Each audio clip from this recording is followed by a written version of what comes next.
A continuación invitamos a don Eugenio Yáñez, decano de la Facultad de Humanidades y Ciencias Sociales de nuestra universidad, quien entregará un saludo inicial.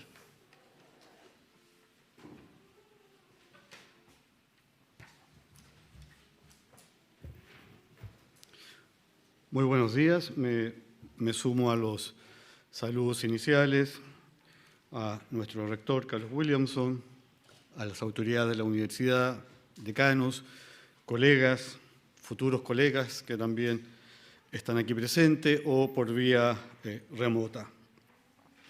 A modo de bienvenida y muy brevemente, no quiero excederme de los 10 minutos que me fueron concedidos, quisiera mencionar un par de aspectos de este Congreso Internacional titulado, como ya lo recordaba el rector, La condición humana puesta a prueba, crisis del ser humano, crisis del pensar, crisis del vivir, que me parecen dignos de destacar. El primer aspecto que quiero destacar es la posibilidad que tenemos de reflexionar filosóficamente sobre nuestra condición actual, a la luz de la metafísica, de la antropología, de la ética o la filosofía política, como lo anuncia la misma convocatoria a este Congreso. Y cito: el Instituto de Filosofía de la Universidad San Sebastián, en conjunto con la Sociedad Iberoamericana de Antropología Filosófica y el Seminario de Identidad Cultural Latinoamericana, invitan a reflexionar acerca de la hora presente a la luz de aquello que se plantea como lo propio o lo permanente del ser humano. Hasta allí la cita.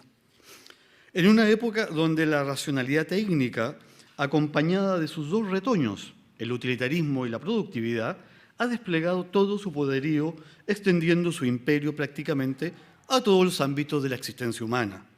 No es trivial dedicar 4 días a reflexionar sobre la condición humana, más aún si se considera que vamos a emprender una actividad para muchos inútil. En la era del rendimiento, el coloso de la producción hace rato clavó su pica en los dominios de la educación. No son pocos los epígonos de Marx, muchos de ellos sin saberlo, que siguen repitiendo como un mantra la tesis 11 de su maestro. Los filósofos no han hecho más que interpretar de diverso modo el mundo, pero de lo que se trata es de transformarlo. En consecuencia, nos urgen a que la vita contemplativa propia del Homo cogitans sea reemplazada por la vita activa propia del Homo faber prometeico de nuestra época. Ya han tenido éxito, relativo pero éxito. No es un misterio que la filosofía trata de sobrevivir en los colegios, en las universidades, en el foro público.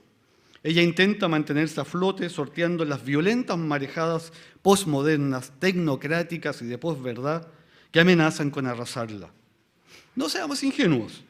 El cultivo y o enseñanza de la filosofía enfrenta poderosos y astutos adversarios, como el tecnócrata que la considera inútil, el ideólogo del poder de turno que la considera peligrosa, o el guardián del lucro que la desdeña porque no es rentable económicamente.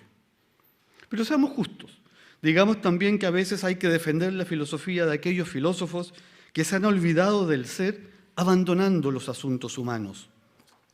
Quizá, lo digo en condicional, la filosofía empezó a decaer cuando precisamente estos filósofos dejaron de ocuparse de las cosas humanas, de la realidad, del ser, o como quiera llamarse, y empezaron a ocuparse de ellos mismos y por ende dejaron de ser esos intelectuales considerados como la conciencia crítica de la sociedad. Con otras palabras, cuando los dos rostros de la filosofía, Escila y Caribdis, comenzaron a extremarse. Por una parte, preocupada de que se le reconozca su estatuto de ciencia, y por otra, rebajándola a cualquier idea ocurrente o ingeniosa. Afortunadamente, en la Universidad San Sebastián, fiel a su proyecto educativo y en coherencia con su vocación pública, las ciencias del espíritu tienen un lugar donde habitar y la filosofía una facultad de humanidades y ciencias sociales donde cobijarse. Quiero además destacar que este congreso no se lleva a cabo en cualquier parte, sino que se realiza en aquel lugar donde el pensamiento es llevado al límite de sus posibilidades, donde la razón es exigida al máximo en su operatividad propia para alcanzar la verdad. En este sentido, este encuentro que congrega intelectuales de diferentes países representa lo mejor de la vida y tradición universitaria, si es que creemos y nos tomamos en serio que la universidad es un lugar de descubrimiento, de diálogo, de discusión respetuosa y de libertad académica. Indagar entonces sobre la vapuleada condición humana en esta época marcada por la incertidumbre, el miedo y la desesperanza es, entre otras cosas, no es, entre otras cosas, solo un ejercicio retórico o un divertimento intelectual. Es una actividad vital, existencial, pues como ya lo decía Montaigne, cada hombre lleva en sí la forma entera de la condición humana.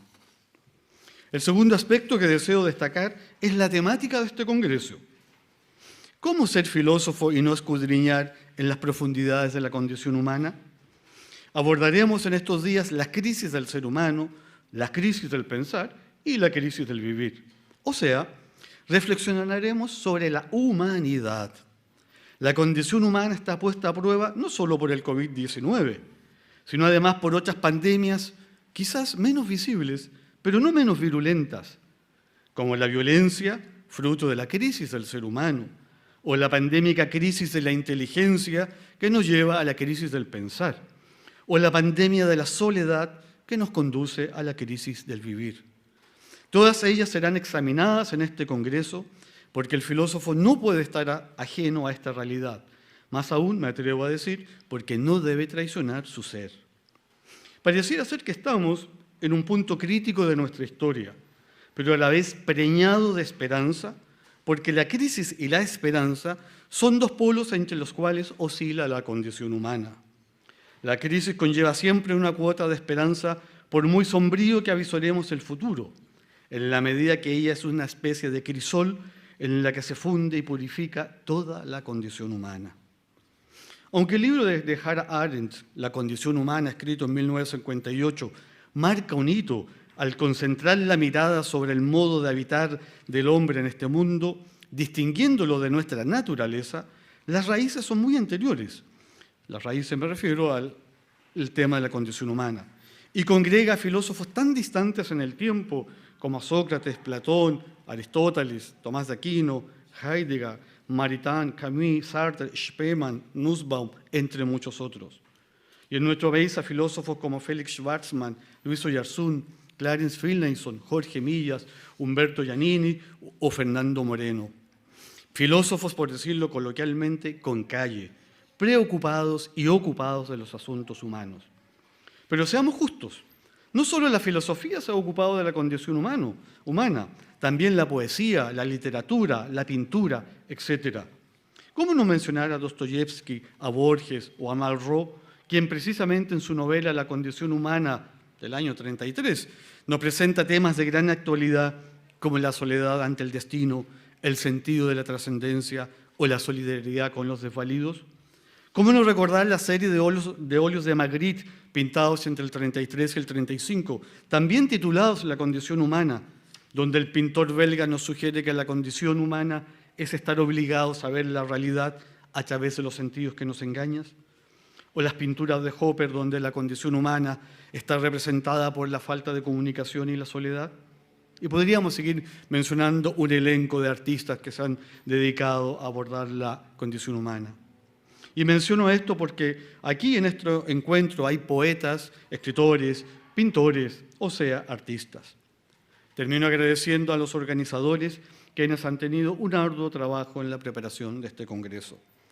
Sean muy bienvenidos a cultivar en estos 4 días esa antigua y porfiada manía que se niega a morir, llamada filosofía.